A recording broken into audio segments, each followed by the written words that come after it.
आज की इस क्लास में सभी भक्तों का स्वागत है। अभी हम कीर्तन से स्टार्ट करेंगे।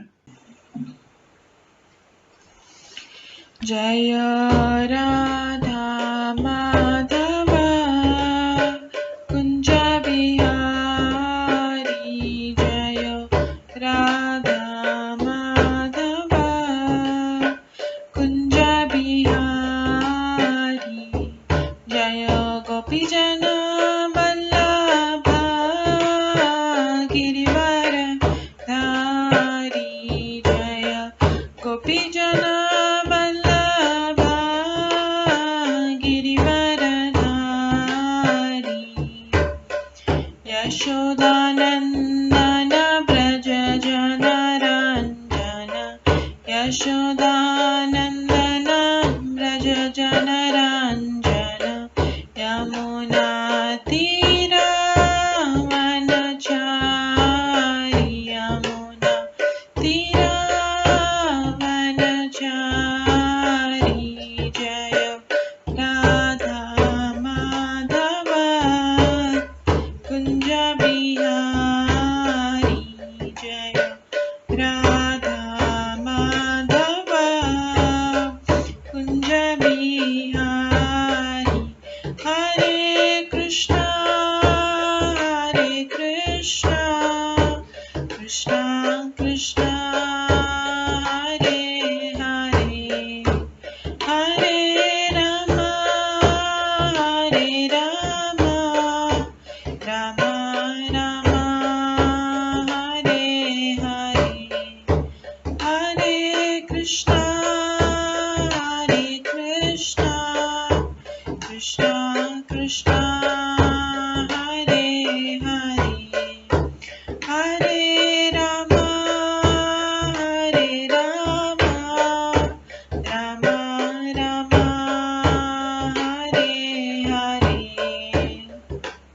हरे कृष्णा कृष्णा कृष्णा हरे हरे, हरे राम राम राम हरे हरे, हरे कृष्णा कृष्णा कृष्णा हरे हरे, हरे राम राम राम हरे हरे, हरे कृष्णा कृष्णा कृष्णा हरे हरे, हरे राम राम राम हरे हरे, हरे कृष्णा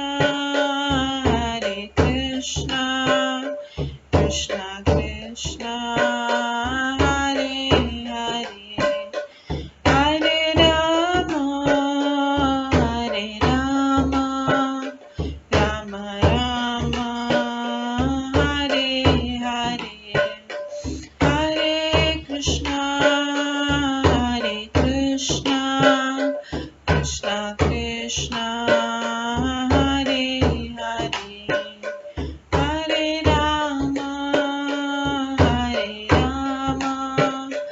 राम राम हरे हरे, जय राधा माधव राधे, जय राधा गोविंद राधे, जय गौरनिताय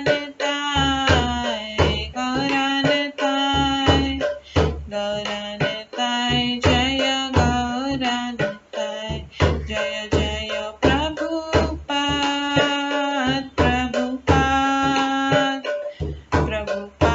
जय जय प्रभुपाद, जय जय गुरुदेव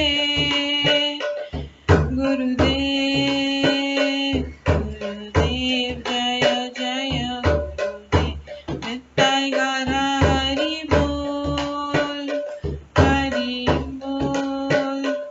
हरि बोल नित्य गौर हरि बोल। गौर प्रेमानंदे हरि हरि बोल। हरे कृष्णा। आज की इस क्लास में सभी भक्तों का स्वागत है। हम मंगलाचरण से स्टार्ट करेंगे। ॐ अज्ञानतिमिरन्धस्य ज्ञानाञ्जनशलाकया चक्षुरुन्मिलितं येन तस्मै श्रीगुरुवे नमः। श्रीचैतन्यमनोभीष्टं स्थापितं येन भूतले स्वयं रूप कदा मह्यं ददाति स्वपदान्तिकम्। वन्देऽहं श्रीगुरो श्रीयुतपदकमलं श्रीगुरुं वैष्णवांश्च श्रीरूपं साग्रजातं सहगण रघुनाथान्वितं तं सजीवं साद्वैतं सावधूतं परिजनसहितं कृष्णचैतन्यदेवं श्रीराधाकृष्णपादान् सहगण ललिता श्रीविशाखान्वितांश्च नमो विष्णुपदाय कृष्णपृष्ठाय भूतले श्रीमते भक्तिवेदान्त स्वामिन्निति नामिने।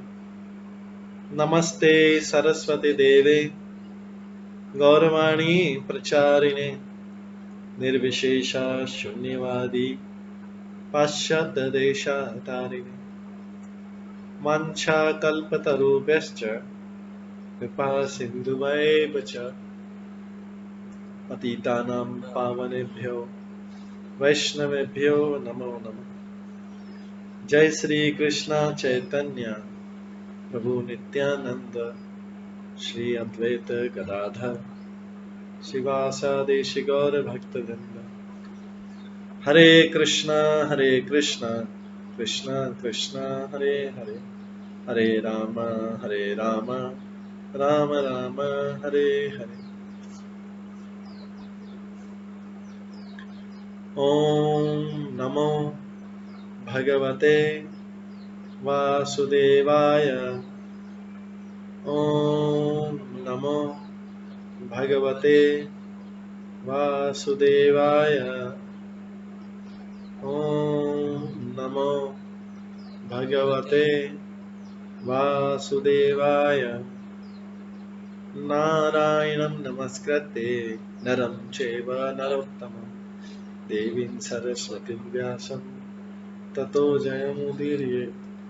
नष्टप्रायेषु भद्रेषु नित्यं भागवत सेवया भगवते उत्तम श्लोके भक्तिर्भवति नैष्ठिकी।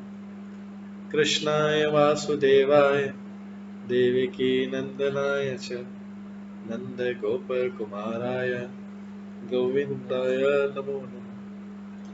सर्ववेदान्तसारमे श्रीभागवतम् इष्यते तद्रसामृतात् नान्यत्र स्याद्रति क्वचित्। आराध्यो भगवान् ब्रजेश तनयस्तनधाम वृन्दावन रम्या काचिदुपासना व्रजवधूवर्गेण या कल्पिता। श्रीमद्भागवतं प्रमाणम् अमलं प्रेमकुमार्थमः श्रीचैतन्य महाप्रभुमतम् इदं तत्रादरो न परम्।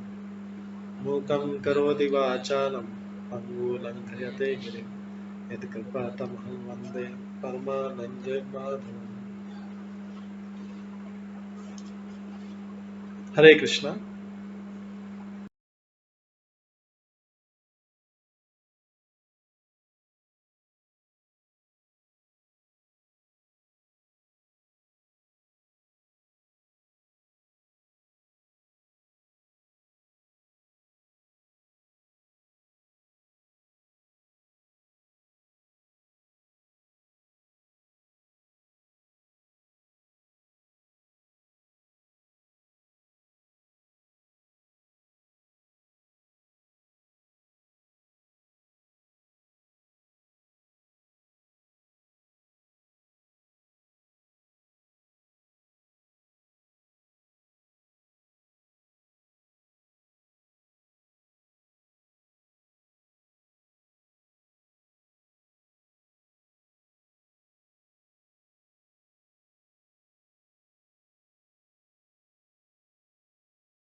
हरे कृष्णा। आज की इस क्लास में सभी भक्तों का स्वागत है।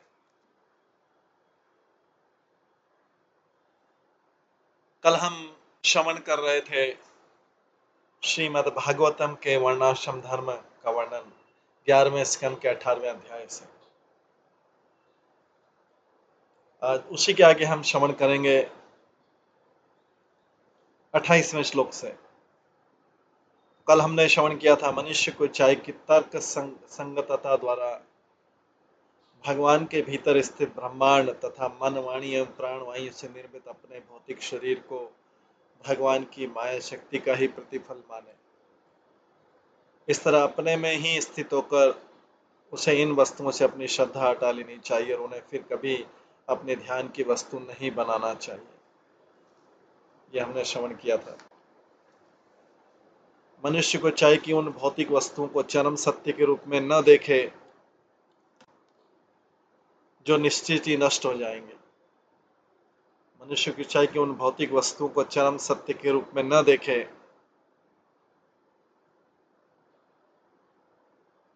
जो निश्चित ही नष्ट हो जाएंगी। भौतिक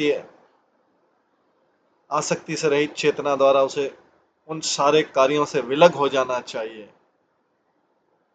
भौतिक आसक्ति से रहित चेतना द्वारा उसे उन सारे कार्यों से विलग हो जाना चाहिए जो इस जीवन में तथा अगले जीवन की भौतिक प्रगति के निमित्त हो। और वानप्रस्थ आश्रम में जीवन को बिताने वाले को चाहिए कि वो अन्यों से दान लेता रहे, क्योंकि इससे वो मौत से छूट जाता है। उसका जब कोई आधार नहीं हो, जब उसका कोई सहारा नहीं हो, तो वो अन्यों से दान ले, इससे वो नम्र हो जाएगा। मौत हो जाए शीघ्र ही आध्यात्मिक जीवन में सिद्ध बन जाता है। दरअसल जो इस विनीत भाव से प्राप्त भोजन से अपना पेट पालता है, उसका जीवन शुद्ध हो जाता है। पाश्चात्य देशों के लोग सामान्यतः इतने मंद बुद्धि होते हैं कि वे एक संत भिक्षुक तथा सामान्य हिप्पी में अंतर नहीं कर पाते। ये सब कल हमने श्रवण किया था। संत भिक्षुक सदैव भगवान की प्रामाणिक भक्ति में लगा रहता है, उतना ही स्वीकार करता है जितने से जीवन निर्वाह हो सके।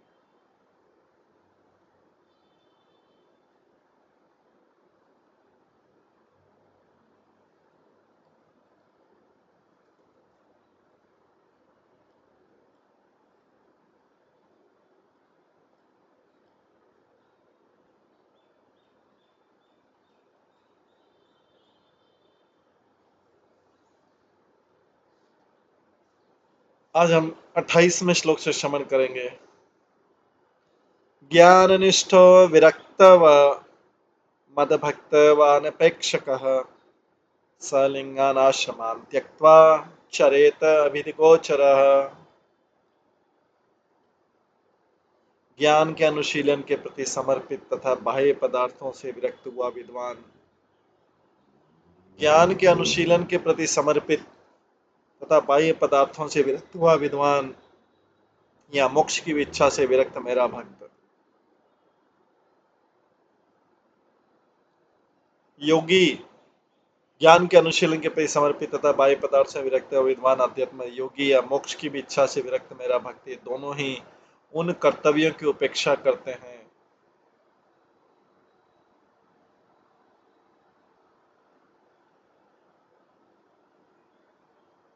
जो बाह्य अनुष्ठानों अथवा साज सामग्री पर आधारित होते हैं।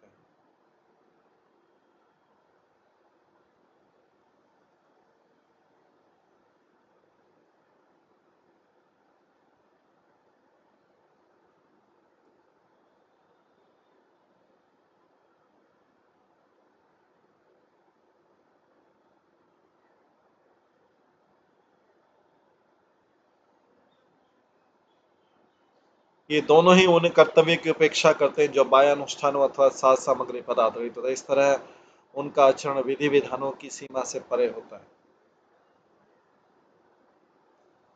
ज्ञान के अनुशीलन के प्रति समर्पित तथा बाह्य पदार्थों से विरक्त हुआ विद्वान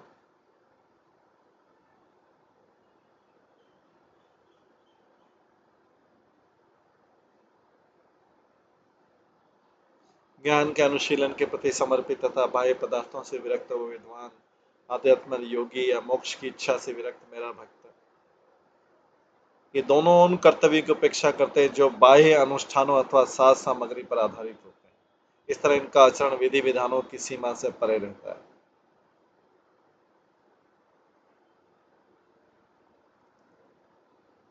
तात्पर्य श्लोक जीवन की परमहंस अवस्था को बताता है जिसमें अनुष्ठान करने या बाह्य साज सामग्री तथा विधि विधानों की आवश्यकता नहीं रहती। मोक्ष की खोज करने वाला पूर्णतया स्वरूप सिद्ध ज्ञान योगी या इससे भी आगे भगवान का पूर्ण भक्त जो मोक्ष भी नहीं चाहता है वह और अधिक भौतिक व्यस्तता की इच्छा नहीं करता है।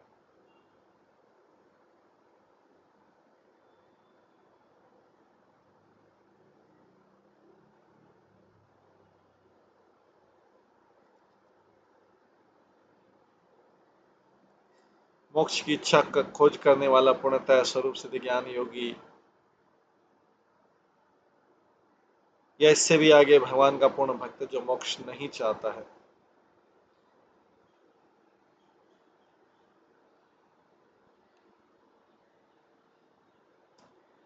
और वह और अधिक भौतिक व्यवस्था की इच्छा नहीं रखता है, व्यस्तता की इच्छा नहीं रखता। जब कोई व्यक्ति मन को पूरी तरह शुद्ध कर लेता है तो पाप पूर्ण आचरण की संभावना नहीं रहती है। विधि का विधान तो उनके लिए है जो अज्ञान में रहकर कर्म की ओर उन्मुख होते हैं या निजी इंद्रिय तृप्ति के लिए ऐसा करते हैं। किंतु जो व्यक्ति आध्यात्मिक चेतना में पूर्ण होता है किंतु जो व्यक्ति आध्यात्मिक चेतना में पूर्ण होता है वो मुक्त होकर विचरण कर सकता है। जैसा कि भगवान ने कहा है जो व्यक्ति अंधाधुंध मोटर कार चलाना चाहता है या स्थानीय सड़क की हालत से परिचित नहीं रहता उसके लिए सड़क के चिन्हों का अनुशासन तथा यातायात के नियमों का पुलिस द्वारा लागू किया जाना आवश्यक होता है। किंतु नितांत सावधान चालक स्थानीय सड़कों की हालत से पूरी तरह परिचित रहता है।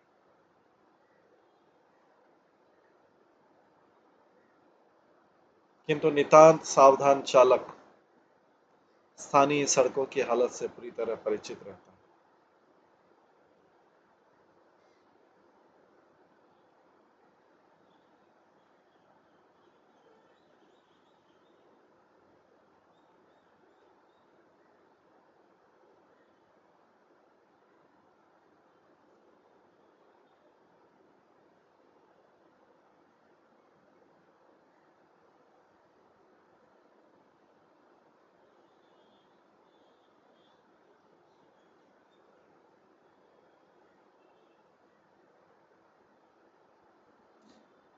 उसे न तो गति सीमा तथा सावधानी के चिन्ह की आवश्यकता होती न इन नियमों के लागू करने वाले अधिकारियों की।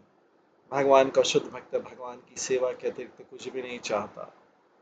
वह सभी सकारात्मक एवं विघ्नात्मक आदेशों का स्वयं पालन करता है जो कृष्ण का सदा स्मरण करना और उन्हें कभी न भूलना है।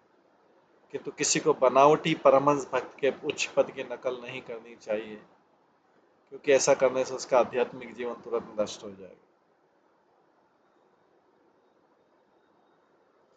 पिछले श्लोकों में भगवान ने जीवन के विभिन्न आश्रमों के अनुष्ठानों साज सामग्री तथा अनुशासनों का विस्तार से वर्णन किया। उदाहरण सन्यासी त्रिदंड तथा कमंडूल धारण करता विशेष ढंग से खाता पीता तथा रहता है। परमहंस भक्त भौतिक जगत से सारी आसक्ति तथा रुचि त्याग देता है जिससे वह वैराग्य कैसे बाह्य लक्षणों से आकृष्ट नहीं होता। बुधो बालकवत् क्रीडेत कुशल जड़वत् चरेत। बुधो बालकवत् क्रीडेत कुशलः जड़वत् चरेत। वदेतुन्मत्वत विद्वान् गोचर्यां नेगमचरेत्।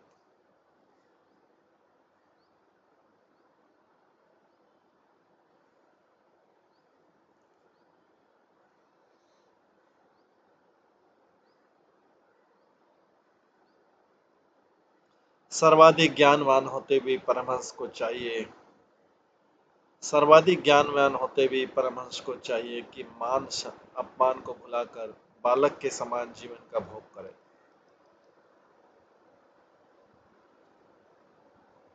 परम दक्ष होते भी जड़ तथा कुशल व्यक्ति की तरह आचरण करे। परम दक्ष होते भी जड़ तथा कुशल व्यक्ति की तरह आचरण करे। परम विद्वान होते विक्षिप्त व्यक्ति की तरह बोले तथा वैदिक विधियों का पंडित होते भी अनियंत्रित ढंग से आचरण करे।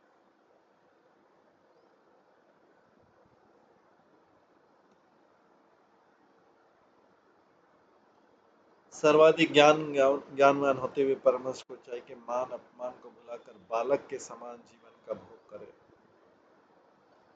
परम दक्ष होते हुए जड़ तथा कुशल व्यक्ति की तरह आचरण करे। परम विद्वान होते हुए विक्षिप्त व्यक्ति की तरह बोले तथा वैदिक विधियों का पंडित होते हुए भी अनियंत्रित ढंग से आचरण करे। तात्पर्य इस भय से कि कभी कभी लोग परम स्वरूप सिद्ध व्यक्ति की जिस प्रकार अत्यधिक प्रतिष्ठा करते हैं उससे उसका मन विचलित न हो जाए। इस भय से कि कभी कभी लोग परम स्वरूप सिद्ध व्यक्ति की जिस प्रकार अत्यधिक प्रतिष्ठा करते हैं इस भय से कि कभी कभी लोग परम स्वरूप सिद्ध व्यक्ति की जिस प्रकार से प्रतिष्ठा करते हैं उससे उसका मन विचलित न हो जाए, परमहंस सन्यासी अपने पद को छिपाता है। जैसा कि श्लोक में वर्णित है, ऐसा व्यक्ति न तो जनता को प्रसन्न करने का प्रयास करता है, न ही सामाजिक प्रतिष्ठा चाहता है, क्योंकि उससे जीवन का मिशन भौतिक जगह से विरक्त रहना तथा भगवान को सदैव प्रसन्न रखना है। क्योंकि उसके जीवन का मिशन भौतिक जगत से विरक्त रहना तथा भगवान को सदैव प्रसन्न रखना, यद्यपि वह सामान्य विधि विधानों की उपेक्षा करता है।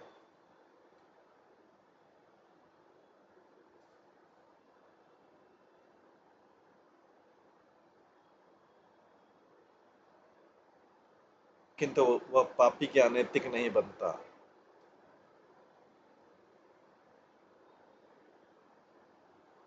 प्रत्युत वह धार्मिक अनुष्ठानों की अवहेलना करता है।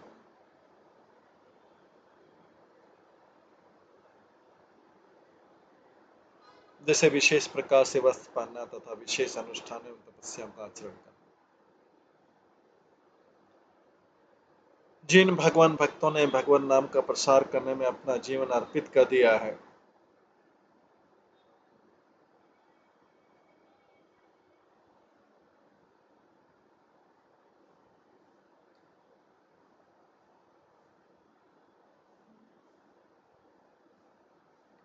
जिन भगवान भक्तों ने भगवत नाम का प्रसार करने में अपना जीवन अर्पित कर दिया, उन्हें चाहिए कि कृष्ण भावनामृत को इस दक्षता से प्रस्तुत करे कि आम जनता को आनंद ही लगे और उसको इसे स्वीकार कर सके।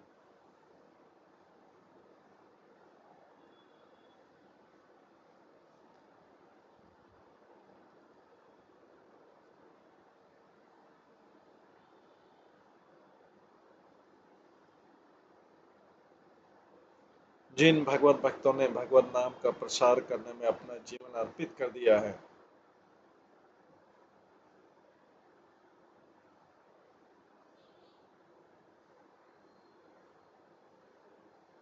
उन्हें चाहिए कि कृष्ण भावनामृत को इस दक्षता से प्रस्तुत करे कि आम जनता को आनंद ही लगे और इसे स्वीकार कर सके।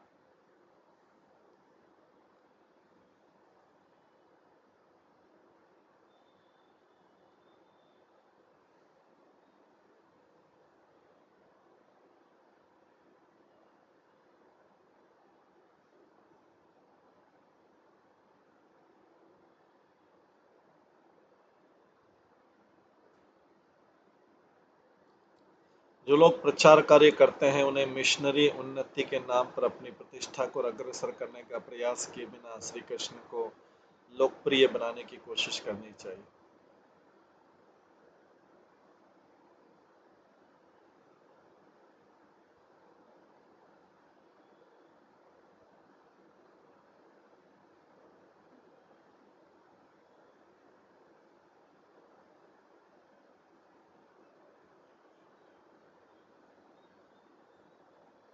जो लोग प्रचार कार्य करते हैं, उन्हें मिशनरी उन्नति के नाम पर अपनी प्रतिष्ठा को अग्रसर करने का प्रयास किए बिना श्री कृष्ण को लोकप्रिय बनाने की कोशिश करनी चाहिए। जो परमहंस कृष्ण भावना में वितरण कार्य में न लगा हो, जो परमहंस कृष्ण भावनामृत वितरण कार्य में न लगा हो, उसे जनता के अभिमत से किसी प्रकार का लगाव नहीं रखना चाहिए।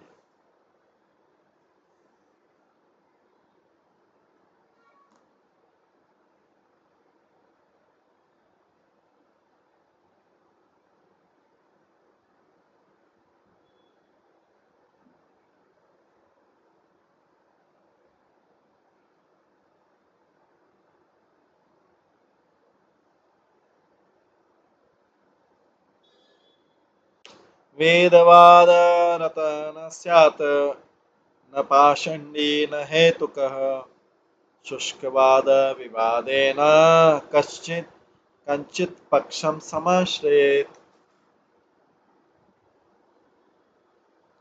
वेदवादरत न स्यात् न पाषण्डी न हेतुकः शुष्कवाद विवादेन कञ्चित् पक्षं समाश्रयेत्। भक्त को न तो वेदों के कर्मकांड अनुभाग में उल्लिखित सकाम अनुष्ठानों में लगना चाहिए। भक्त को न तो वेदों के कर्मकांड अनुभाग में उल्लिखित सकाम अनुष्ठानों में लगना चाहिए, न ही वैदिक आदेशों के विरुद्ध कार्य करके या बोलकर नास्तिक बनना चाहिए। इस तरह से न तो निरत तार्किक या संशयवादी की तरह बोलना चाहिए, न व्यर्थ के वाद विवाद में किसी का पक्ष लेना चाहिए।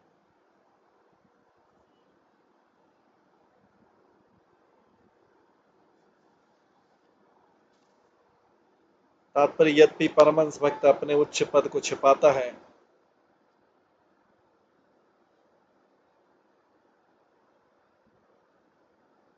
यद्यपि परमहंस भक्त अपने उच्च पद को छिपाता है, किंतु अपने को छिपाने का प्रयास करने वालों के लिए भी कुछ कार्यों का निषेध। यद्यपि परमहंस भक्त अपने उच्च पद को छिपाता है, किंतु अपने को छिपाने वाले प्रयास करने वालों के लिए भी कुछ कार्यों का निषेध।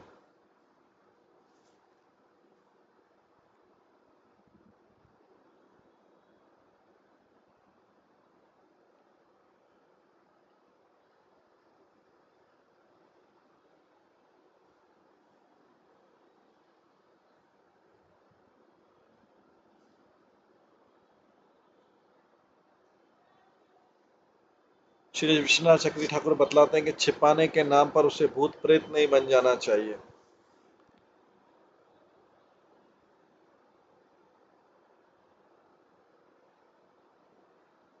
पाषंड शब्द होते कि वेदों का विरोध करने वाले नास्तिक दर्शन का, जैसे बौद्ध मत। हेतुक शब्द होते कि भौतिक तर्क या प्रयोग द्वारा प्रदर्शित किए वाले, भौतिक तर्क या प्रयोग द्वारा प्रदर्शित किए जाने वाले सकने वालों को मानने वालों। चूंकि वेदों का सारा उद्देश्य उसे समझना है जो भौतिक अनुभव के परे है, अतः संशयवादी का तथाकथित तर्क आध्यात्मिक उन्नति के लिए असंगत है। श्री जी गोस्वामी ने इस संबंध में चेतावनी दी है कि भक्त को नास्तिक साहित्य नहीं पढ़ना चाहिए, भले ही नास्तिकता का खंडन उसका उद्देश्य। ऐसे साहित्य से पूरी तरह बचना चाहिए। उपयुक्त निषिद्ध कार्य कृष्ण भावना मत की प्रगति में इतने अहितकर हैं कि इन्हें बाहरी दिखावे के लिए भी ग्रहण नहीं करना चाहिए।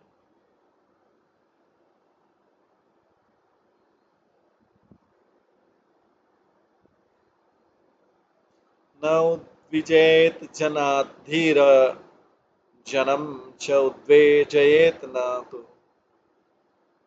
अतिवादांत तिक्षेत नवमन्येत कंचन। देहम उद्दिश्य पशुवत वैरम कुर्यात न केनचित्। संत पुरुष को चाहिए कि वह तुरंत किसी के डराने या विचलित करने से डरे,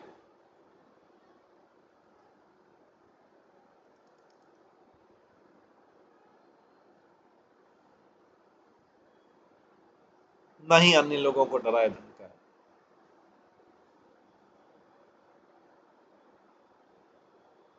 संत पुरुष को चाहिए कि वह न तो किसी के डराने या विचलित करने से डरे, न ही अन्य लोगों को डराए धमकाए। उसे अन्यों द्वारा किया गया अपमान सहना चाहिए। संत पुरुष को चाहिए कि वह न तो किसी के डराने या विचलित करने से डरे,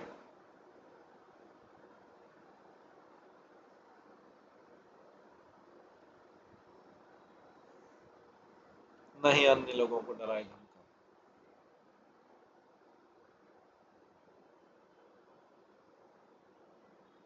उसे अन्यों द्वारा किया गया अपमान सहना चाहिए और कभी किसी को छोटा नहीं समझना चाहिए। भौतिक शरीर के लिए वो किसी के प्रति उग्रता न उत्पन्न करे, क्योंकि तब वो पशु तुल्य होगा।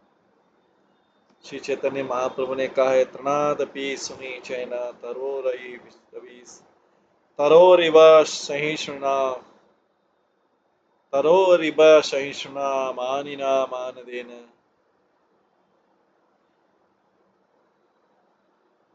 कीर्तनीय सदा है। मनुष्य को अपने को राह में पड़े तिनके से भी निम्न मानते हुए विनिध भाव से भगवत नाम का कीर्तन करना चाहिए। उसे वृक्ष से भी अधिक सहिष्णु, मिथ्या प्रतिष्ठा के भाव से रही तथा अन्यों को सम्मान देने के लिए उद्यत रहना चाहिए। ऐसी मन स्थिति में भगवान का निरंतर कीर्तन किया जा सकता है। वैष्णव को चाहिए कि मन, वचन या शरीर से किसी अन्य जीव को व्यग्र न करे। उसे सदैव सहिष्णु होना चाहिए और दूसरों को छोटा नहीं मानना चाहिए। यद्यपि एक वैष्णव भगवान कृष्ण के लिए असुरों के विरुद्ध कठोर कदम उठा सकता है।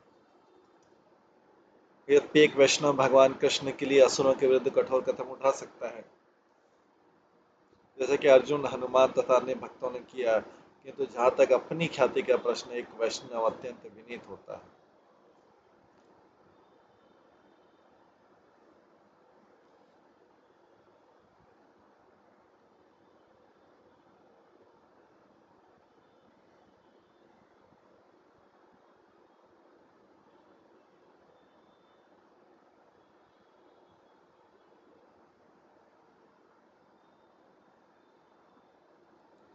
एकेव परहि आत्मा भूतेषु आत्मनि अवस्थितः यथा इंदु उदपात्रेषु भूतानि एकात्मकानि च।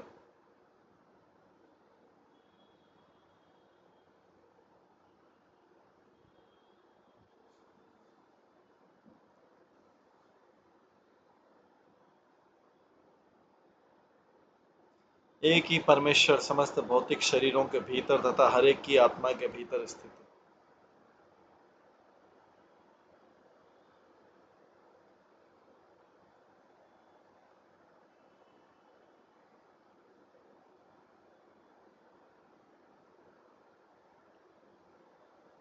एक ही परमेश्वर समस्त भौतिक शरीरों के भीतर तथा हर एक की आत्मा के भीतर स्थित है। जिस तरह चंद्रमा असंख्य जलाशयों में प्रतिबिंबित होता है,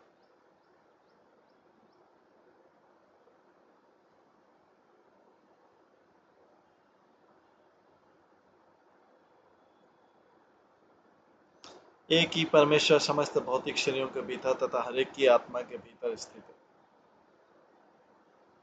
जिस तरह चंद्रमा असंख्य जलाशयों में प्रतिबिंबित होता है, उसी तरह परमेश्वर एक होकर भी हर एक के भीतर उपस्थित है।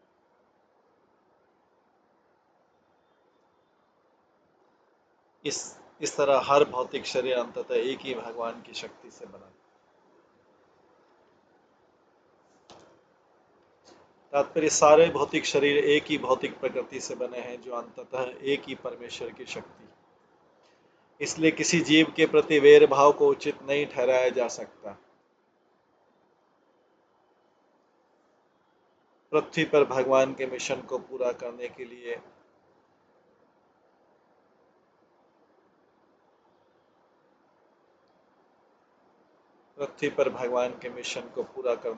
ईश्वर के प्रामाणिक प्रतिनिधि कभी भी किसी के प्रति ईर्ष्यालु और शत्रुवत नहीं बनते हैं, यहाँ तक कि उन्हें ईश्वर के नियमों का खुला उल्लंघन करने वाला प्रताड़ित ही क्यों न किया जा रहा।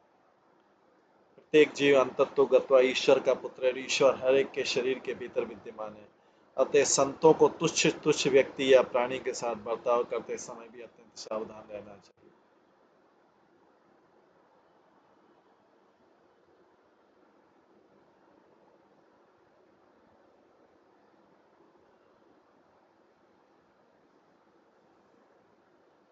लब्ध्वा न विषेदेत काले काले अशनं क्वचित् लब्ध्वा न हर्षेत धृतिमान उभयं देवतंत्रितम्।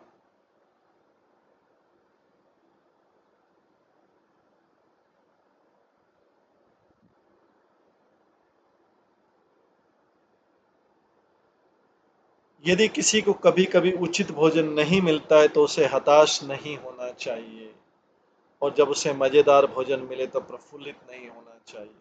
दृढ़ संकल्प के साथ उसे दोनों ही स्थितियों को ईश्वर के अधीन समझना चाहिए।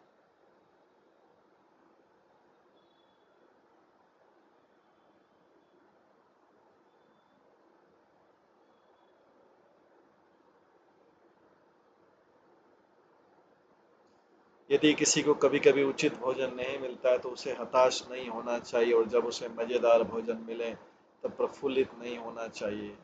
दृढ़ संकल्प के साथ उसे दोनों ही स्थितियों को ईश्वर के अधीन समझना चाहिए।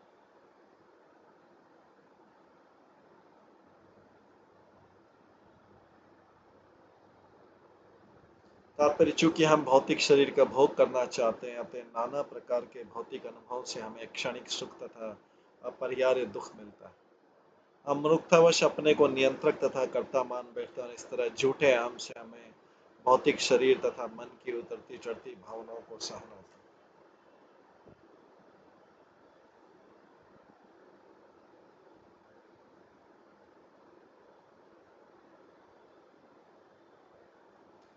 आरार्थ समीहेत युक्तं तत प्राणधारणं तत्त्वं विमृश्यते तेन तद्विज्ञाय विमुच्यते।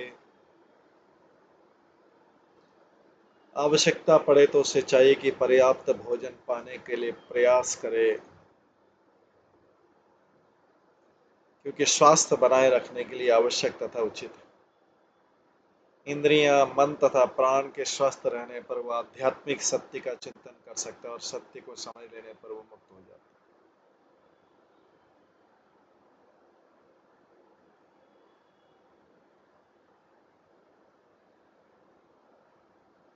आवश्यकता पड़े तो उसे चाहिए कि पर्याप्त भोजन पाने के लिए प्रयास करे, क्योंकि स्वास्थ्य बनाए रखने के लिए आवश्यक तथा उचित है। इंद्रियां, मन तथा प्राण के स्वस्थ रहने पर वह आध्यात्मिक सत्य का चिंतन कर सकता है, और सत्य को समझ लेने पर मुक्त हो जाता है। तात्पर्य, यदि भोजन अपने आप या भिक्षाटन से नहीं आ पाता तो अपने शरीर तथा आत्मा को ठीक से बनाए रखने के लिए उसे प्रयत्न करना चाहिए, जिससे आध्यात्मिक कार्यक्रम में विघ्न न आए। सामान्यतः जो लोग आध्यात्मिक जीवन के लिए प्रयत्नशील रहते हैं वे सत्य पर एकाग्र नहीं रह सकते, यदि उनके मन तथा शरीर कम खाने से क्षीण पड़ जाएं। दूसरी ओर अत्यधिक भोजन करना आध्यात्मिक प्रगति में सबसे बड़ा व्यवधान है, अतः उसे त्याग देना चाहिए।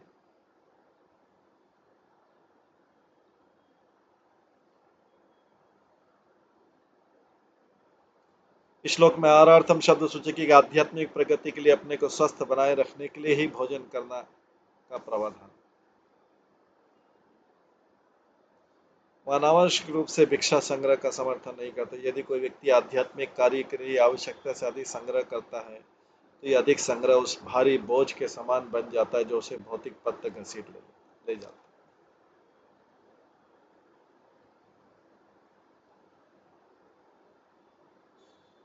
यदि श्रेष्ठमुत परम तथा वास तथा शय्यां प्राप्तं प्राप्तं भजेत मुनि।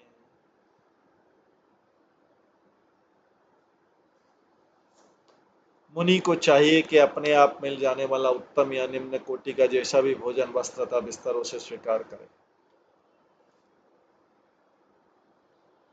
मुनि को चाहिए कि अपने आप मिल जाने वाला उत्तम या निम्न कोटि का जैसा भी भोजन, वस्त्र तथा बिस्तर हो उसे स्वीकार करे। तात्पर्य, कभी तो बिना प्रयास के उत्तम भोजन मिलेगा और कभी बेस्वाद भोजन सामने आएगा। तब मुनि को चाहिए कि न तो उत्तम भोजन मिलने पर प्रफुल्लित हो, न अपने आप मिलने वाले भोजन, सामान्य भोजन को क्रोधवश ठुकराए। यदि भोजन नहीं आता है तो उसे भूखमरी से बचने की कोशिश करनी चाहिए। इन श्लोकों से प्रकट है कि मुनि में पर्याप्त व्यवहारिक बुद्धि भी होनी चाहिए। शौचम माच मनम स्नानम, तो ये सारा जो वर्णन आ रहा है, ये किसका आ रहा है वर्णन? संत पुरुष का।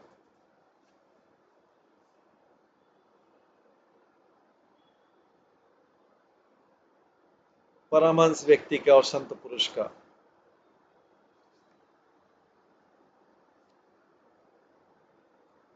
शौचम आचमनम स्नानम न तो चोदनया चरेत अन्यान च नियमान ज्ञानी यथा अहम लीलया ईश्वर।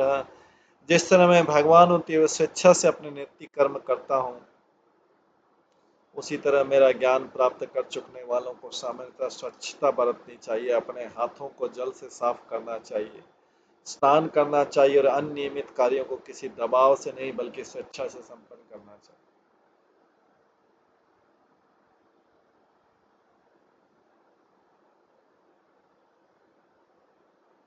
तात्पर्य, जब भगवान इस जगत में अवतरित होते हैं, मानव जाति के समक्ष उचित दृष्टांत प्रस्तुत करने के लिए सामान्यतः वैदिक नियमों का पालन करते हैं। भगवान स्वेच्छा से कार्य करते हैं क्योंकि उन्हें कोई भी व्यक्ति बाध्य नहीं कर सकता। इसी प्रकार ज्ञानी जो आध्यात्मिक पद को प्राप्त होता है, उसे स्वेच्छा से शरीर संबंधी नैतिक कर्म करना चाहिए, विधि विधानों के दास के रूप में नहीं। ज्ञानी तो कृष्ण का दास होता है, विधि विधानों का नहीं।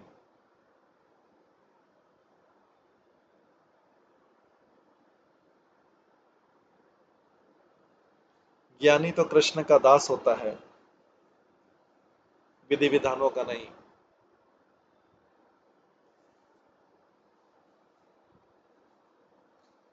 तो भी एक योगी भगवान की प्रसन्नता के लिए नैतिक कर्म निष्ठा पूर्वक करता है। दूसरे शब्दों में, जो व्यक्ति भगवान कृष्ण की प्रेमा भक्ति में बढ़ा चढ़ा होता है, वो भगवान की इच्छा अनुसार स्वतः हिलता डुलता है। ज्ञानी कभी भी न तो भौतिक शरीर का दास बन सकता है, न ही शरीर से संबंधित नियमों का। ज्ञानी कभी भी न तो भौतिक शरीर का दास बन सकता है, न शरीर से संबंधित नियमों का।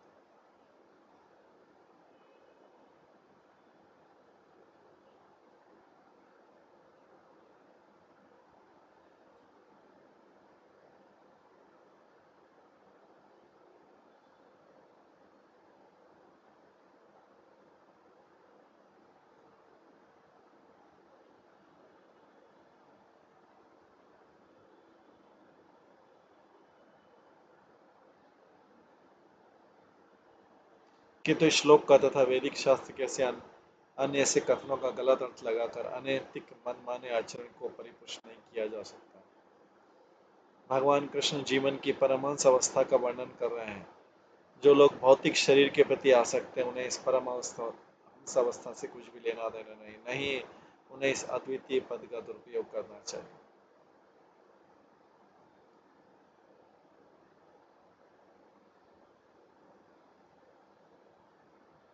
नहीं तस्य विकल्पाख्या या च मतविक्ष्याहता आदेहांतात् क्वचित् ख्याति तत्संपदे मया। ज्ञानी किसी भी वस्तु को मुझसे पृथक नहीं देखता। ज्ञानी किसी भी वस्तु को मुझसे पृथक नहीं देखता, क्योंकि मेरा ज्ञान हो जाने से वो ऐसी भ्रामक अनुभूति को नष्ट कर चुका होता है।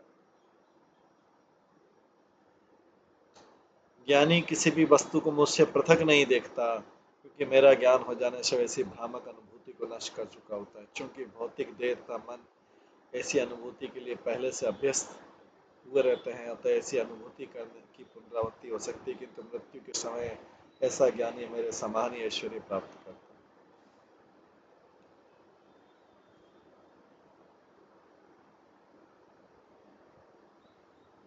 तात्पर्य, इस अध्याय के 32वें श्लोक में कृष्ण ने बतलाया कि सारी भौतिक तथा आध्यात्मिक वस्तु उनकी शक्ति के विस्तार है।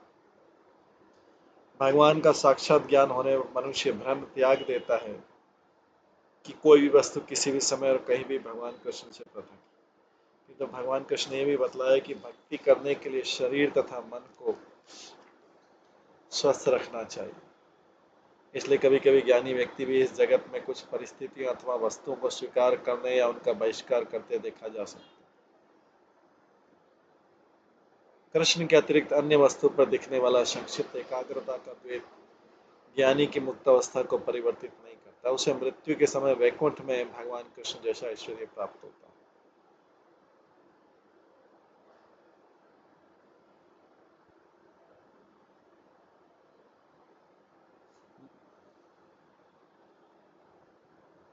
मोह का कार्य है मनुष्य को कृष्ण से पृथक करना, किंतु शुद्ध भक्त के आचरण या मनोवृत्ति में द्वैत का संक्षिप्त एवं सामयिक प्राकट उसे भगवान से पृथक नहीं करता। यह वास्तविक मोह नहीं होता, क्योंकि इसमें मोह के अनिवार्य कार्य करने भगवान कृष्ण से पृथक रहने का भाव रहता है। श्रील भक्ति सिद्धांत ठाकुर ने स्वरूप सिद्ध ज्ञानी भक्त का वर्णन इस प्रकार किया। भगवत भक्त किसी भी वस्तु को कृष्ण से पृथक नहीं देखता।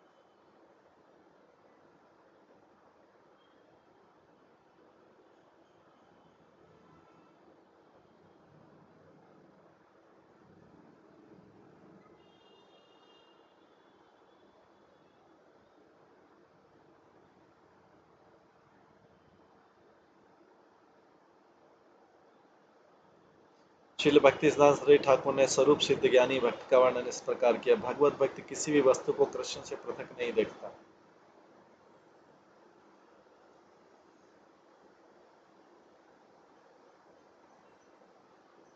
अतः वह अपने को इस जगत का स्थायी निवासी नहीं मानता। वह हर क्षण भगवान कृष्ण की सेवा करने के लिए इच्छुक रहता है। जिस प्रकार इंद्रिय तृप्ति के प्रति उन्मुख लोग अपने भोग की व्यवस्था करने में समय बिताते हैं जिस प्रकार इंद्रिय तृप्ति के प्रति उन्मुख लोग अपने भोग की व्यवस्था करने में समय बिताते हैं, उसी तरह भक्तगण भी भगवान की भक्ति करने की व्यवस्था में सारे दिन लगे रहते हैं।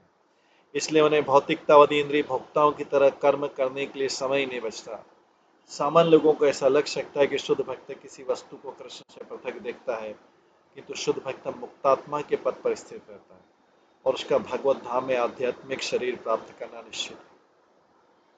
सामान्य भौतिकतावादी व्यक्ति भगवत भक्त के कार्यों को सदा समझ नहीं पाते, अतः वे उन्हें अपने समान समझकर उनके पद को घटाकर बताने का प्रयत्न कर सकते, किंतु जीवन के अंत में भगवत भक्तों तथा सामान्य भौतिकतावादियों को मिलने वाले फल बहुत भिन्न होते हैं।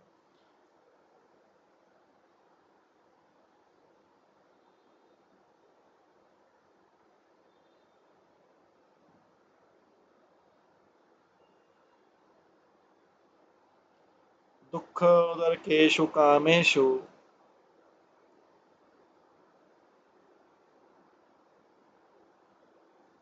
दुःखोदर्केषु कामेषु जात निर्वेद आत्मवान् अजिज्ञासित मतधर्म मुनिम गुरुम उपव्रजेत।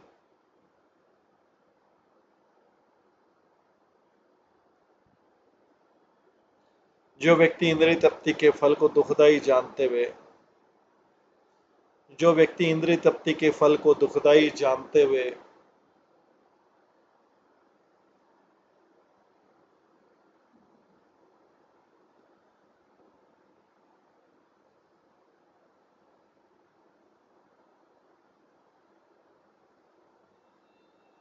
उससे विरक्त है, जो आध्यात्मिक सिद्धि चाहता है किंतु जिसने मुझे प्राप्त करने की विधि का गंभीरता से विश्लेषण नहीं किया, उसे प्रामाणिक के विद्वान गुरु के पास जाना चाहिए।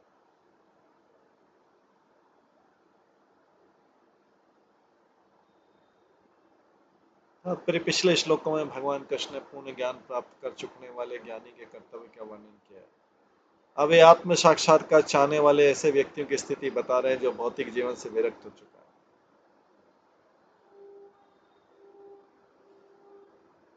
किंतु जिसमें कृष्ण भावनामत के पूर्ण ज्ञान का भाव है, ऐसे व्यक्ति को कृष्ण भक्त प्रामाणिक गुरु के चरण कमल में पहुंचना चाहिए, तभी उससे पूर्ण ज्ञान प्राप्त हो सकता है। जो व्यक्ति आध्यात्मिक सिद्धि के लिए सच्चे मन से उन्मुख हो, उसे जीवन की चरम सिद्धि प्राप्त करने के लिए आवश्यक नियमित अनुशासन ग्रहण करने में संकोच नहीं करना चाहिए।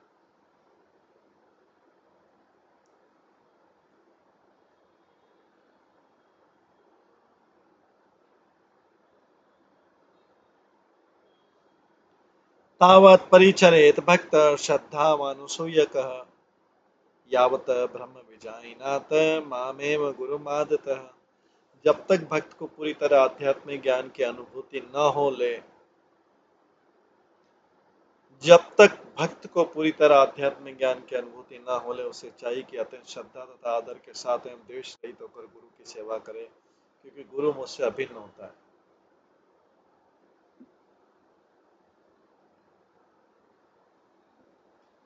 जब तक भक्त को पूरी तरह आध्यात्मिक ज्ञान की अनुभूति न हो ले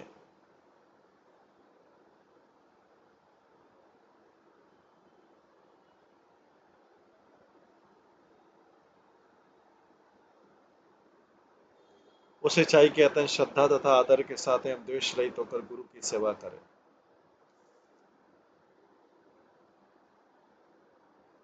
क्योंकि गुरु मुझसे अभिन्न होता है। जैसा कि श्री विश्वनाथ चक्री ठाकुर ने अपने गुरुवाष्टकम प्रार्थना में कहा है, यस्य प्रसादात भगवत प्रसादो, गुरु की कृपा से ही मनुष्य को भगवान की कृपा प्राप्त होती है। जिस भक्त को महान आध्यात्मिक ज्ञान का आशीर्वाद प्राप्त होता है, वह भगवान के मिशन में सीधे लगने के योग्य बन जाता है। श्री प्रभुपाद सदैव कहा करते थे, वैराग्य में गुरु की सेवा, गुरु के मिशन को अग्रसर करना भक्ति का सर्वोच्च रूप है। इस श्लोक में परिचरित शब्द अपने गुरु की सेवा में लगे रहने का सूचन है। दूसरे शब्दों में, जिसे अपने गुरु की शिक्षाएं ठीक से समझ में न आई हो, उसे चाहिए कि गुरु के निकट रहे और जिससे पुनः मोह में न गिरे। किंतु जिसे अपने गुरु की कृपा से ज्ञान प्राप्त हो गया, वो विश्व भर में यात्रा करके अपने गुरु के मिशन का विस्तार कृष्ण भावनामृत का उपदेश देने में कर सकता।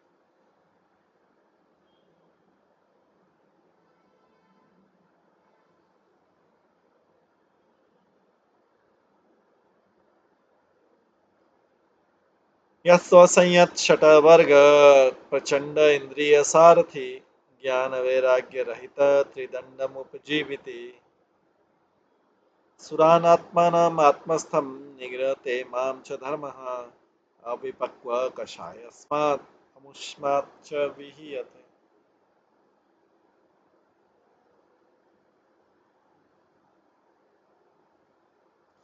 जिसने 6 प्रकार के मोहों काम, क्रोध, लोभ, उत्तेजना, मिथ्या अहंकार तथा नशा पर नियंत्रण नहीं पा लिया है, जिसकी बुद्धि जो कि इंद्रियों की अगुवा होती है, भौतिक वस्तु पर अत्यधिक आसक्ति रहती है, जो ज्ञान तथा वैराग्य सहित है, जो अपनी जीविका चलाने के लिए संन्यास ग्रहण करता है, उसे पूज्य देवताओं, शामत तथा अपने भीतर के परमेश्वर का स्वीकार करता है, इस तरह सारा धर्म नष्ट कर लेता है। और जो इतने पर भी भौतिक कलमश से दूषित रहता है, वो विपत होकर इस जन्म को तथा अगले जन्म को भी विनष्ट कर सकता है।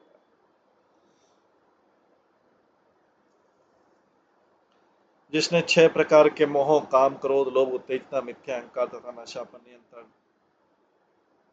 नहीं पा लिया है, और जिसकी बुद्धि जो कि इंद्रियों की अगुवा होती है, भौतिक वस्तुओं पर अत्यधिक आसक्ति रहती है, जो ज्ञान तथा वैराग्य सहित है, जो अपनी जीविका चलाने के लिए संन्यास ग्रहण करता है, जो पूज्य देवता, सामत, सात्म तथा अपने भीतर के परमेश्वर का स्वीकार करता है, और इस तरह सारा धर्म नष्ट कर देता है।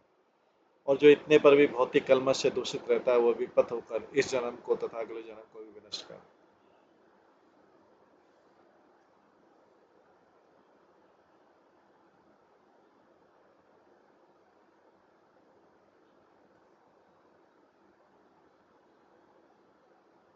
भगवान कृष्ण यहाँ पर उन ढकोसलेबाज पुरुषों की निंदा करते हैं जो स्थूल मोह के सारे लक्षणों से युक्त होते हुए भी इंद्रिय तृप्ति के लिए संन्यास आश्रम स्वीकार करते हैं। वैदिक सिद्धांतों के बुद्धिमानी अनुयायी संन्यास के झूठे दिखावे को कभी नहीं मानते। ऐसे तथाकथित सन्यासी जो वैदिक धर्म का विनाश करते हैं, कभी कभी मूर्ख लोगों में अत्यंत प्रसिद्ध हो जाते हैं, किंतु वे अपने को तथा अपने अनुयायियों को ठगते रहते हैं। ऐसे धूर्त सन्यासी वास्तव में भगवान कृष्ण की सेवा में कभी नहीं लगते। अगला श्लोक है 42, इंपॉर्टेंट श्लोक है। भिक्षो धर्म शम हिंसा तपो इच्छा वनोकृशः, ग्रहेण भूत रक्षा इज्या द्विजस्य आचार्य सेवनम। सन्यासी के मुख्य धार्मिक कार्य समता तथा अहिंसा, जबकि तपस्या तथा शरीर और आत्मा के अंतर का दर्शन ज्ञानी वानप्रस्थ में प्रधान। ये सबके कार्य बता। सन्यासी के मुख्य धार्मिक कार्य समता तथा अहिंसा, जबकि तपस्या तथा शरीर और आत्मा के अंतर का दार्शनिक ज्ञान वानप्रस्थ में प्रधान। गृहस्थ के मुख्य कर्तव्य सारे जीवों का आश्रय देना तथा यज्ञ संपन्न करना, और ब्रह्मचारी मुख्यतः गुरु की सेवा करने में लगा रहता है। ब्रह्मचारी अपने गुरु के आश्रम में रहता है, स्वयं आचार्य की सहायता करता है। सामान्यतः ग्रस्तों को यज्ञ करने तथा अर्च विग्रह की पूजा का कार्य सौंपा जाता है।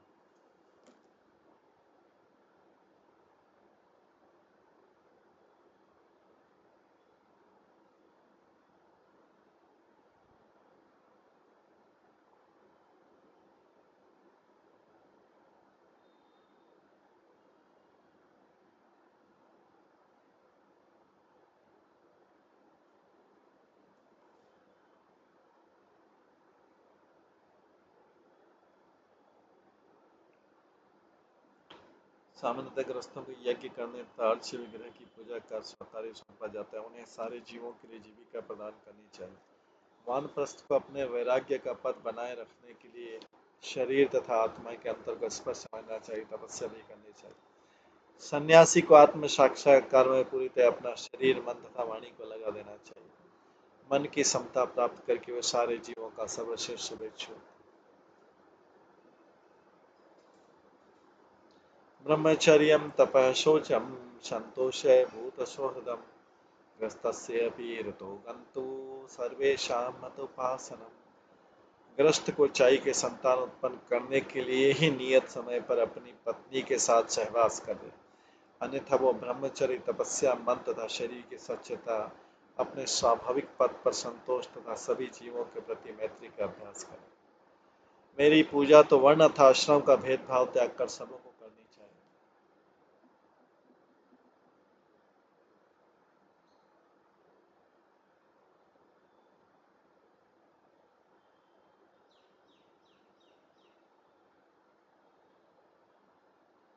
तात्पर्य सर्वेशा मदुपासनम सूचित करता है कि वर्णाश्रम प्रणाली के सभी अनुयायियों को भगवान कृष्ण की पूजा करनी चाहिए।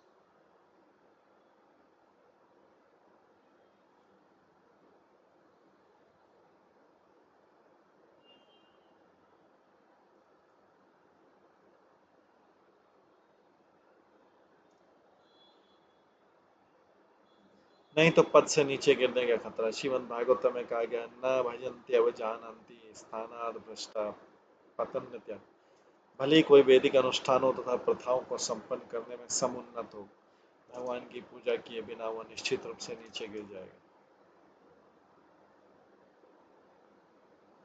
गृहस्थ आश्रम में कुकरों शुकरों की तरह स्वतंत्रता पूर्वक अपनी स्वभोग सामर्थ्य का भोग करने का अधिकार नहीं। धार्मिक ग्रस्त को नियत काल तक स्थान में अपनी पत्नी के पास जाना चाहिए और भगवान की प्रसन्नता के लिए संत स्वभाव की संतान पैदा करनी चाहिए। अन्यथा यहाँ विशेष रूप से उल्लेख ग्रस्त को चाहिए कि उन्नत मानव सभ्यता के अन्य सदस्यों के साथ ब्रह्मचर्य का अभ्यास करे। शौचम शब्द मन तथा शरीर की स्वच्छता का सूचक है, या फिर आसक्ति तथा विकर्षण से पूर्ण मुक्ति का। जो व्यक्ति ईश्वर की पूजा परम नियंता के रूप में करता है, वो ईश्वर द्वारा प्रदत्त किसी भी स्थिति में संतोष का अनुभव करता है। हर व्यक्ति के भीतर भगवान का दर्शन करने से वो भूत सूरत अर्थात सबों का शुभेच्छु मित्र बन जाता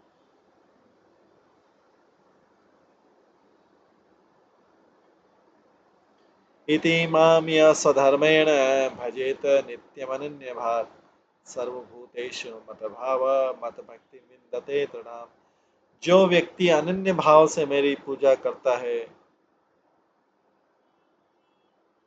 जो व्यक्ति अनन्य भाव से मेरी पूजा करता है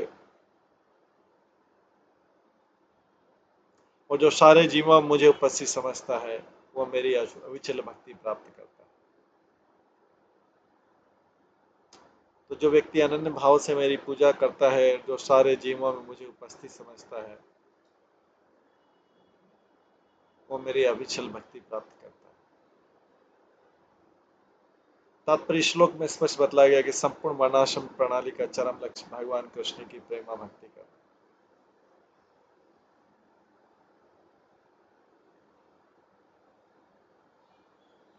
जिसकी व्याख्या भगवान कृष्ण विस्तृत रूप में करते आ रहे हैं। किसी भी वर्ण या आश्रम में मनुष्य को भगवत भक्त होना चाहिए और एकमात्र उन्हीं की पूजा करना चाहिए।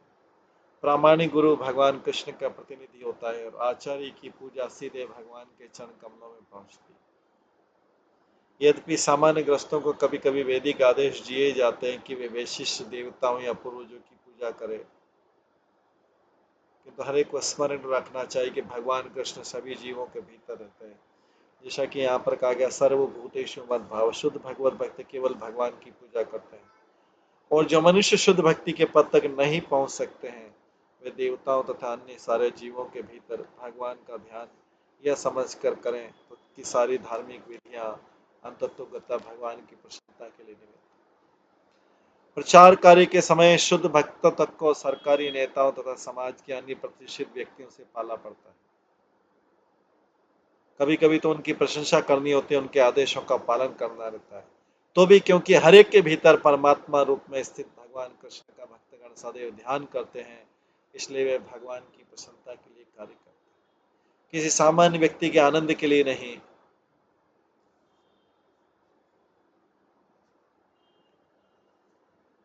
वे व्यक्ति अपने जो वर्णाश्रम कर्तव्य के दौरान विभिन्न देवताओं की पूजा करते हैं, उन्हें भी हर एक का आधार भगवान को मानना चाहिए। उन्हें सारे कार्यकलापों से भगवान को प्रसन्न करने में दत्त चित्त रहना चाहिए। जीवन की अवस्था ईश्वर प्रेम कहलाती है। इससे वास्तविक मोक्ष प्राप्त होता है।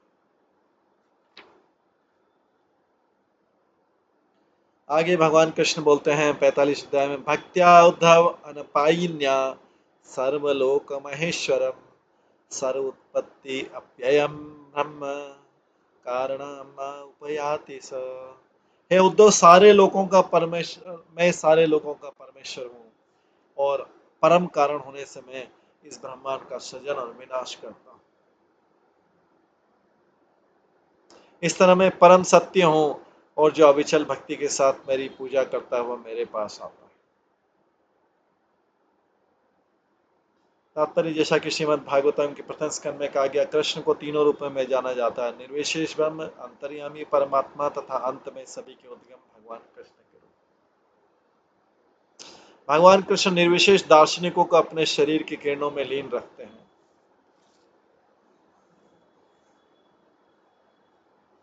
वे पूर्ण योगियों के समक्ष हृदय के स्वामी के रूप में प्रकट होते हैं। अंत में अपने शुद्ध भक्तों को आनंद तथा ज्ञान के नित्य जीवन हेतु अपने धाम वापस लाते हैं। इति स्वधर्म निर्णिक्त सत्व निर्ज्ञात मत गति ज्ञान विज्ञान संपन्न न चिरात समुपेति माम। ईश्वर जो अपने नियत कर्म करके अपने जीवन को शुद्ध कर चुका होता है,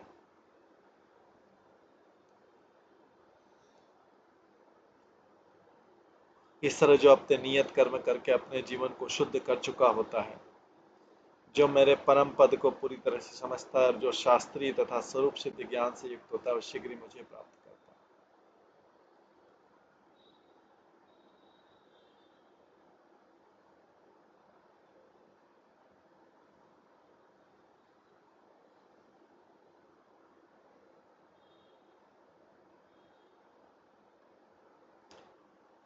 वर्णाश्रम वताम धर्म एष आचार लक्षण स एव मत भक्ति युत निःश्रेयस्कर पर। जो इस वर्णाश्रम प्रणाली के अनुयायी हैं, वे उचित आचार की प्रामाणिक प्रथाओं के अनुसार धार्मिक सिद्धांतों को स्वीकार करते। जो इस वर्णाश्रम प्रणाली के अनुयायी हैं, वे उचित आचार की प्रामाणिक प्रथाओं के अनुसार धार्मिक सिद्धांतों को स्वीकार करते हैं। जब प्रेमा भक्ति में ऐसे वर्णाश्रम कर्म मुझे अर्पित किए जाते हैं, तो वे जीवन की चरम सिद्धि देने वाले हैं।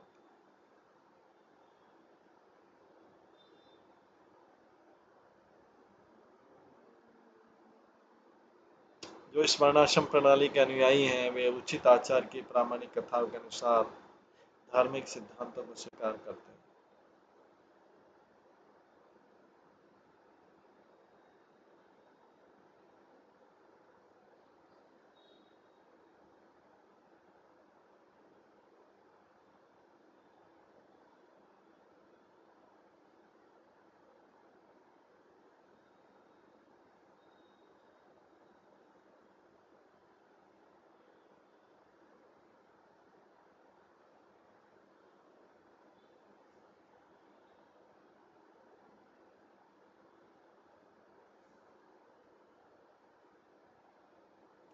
जो इस वर्णाश्रम प्रणाली के अनुयायी हैं, वे उचित आचार की प्रामाणिक प्रथाओं के अनुसार धार्मिक सिद्धांतों को स्वीकार करते हैं।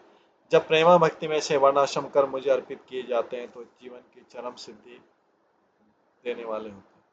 तो वर्णाश्रम प्रणाली के अनुसार विभिन्न आश्रमों तथा वर्णों के सदस्यों को अनेक परंपरागत कार्य करने रहते हैं, जैसे पूर्वजों को उनके पाप फलों से बचाने के लिए पितरों की पूजा करना। ऐसे समस्त वैदिक अनुष्ठान, यज्ञ, तप इत्यादि भगवान श्री कृष्ण के चरणों पर अर्पित कर देने चाहिए, तभी वे भगवत धाम वापस जाने का दिव्य साधन बनते हैं। दूसरे शब्दों में, कृष्ण भावनामृत या श्री कृष्ण की प्रेमा भक्ति प्रगतिशील मानव जीवन का सार समाहार।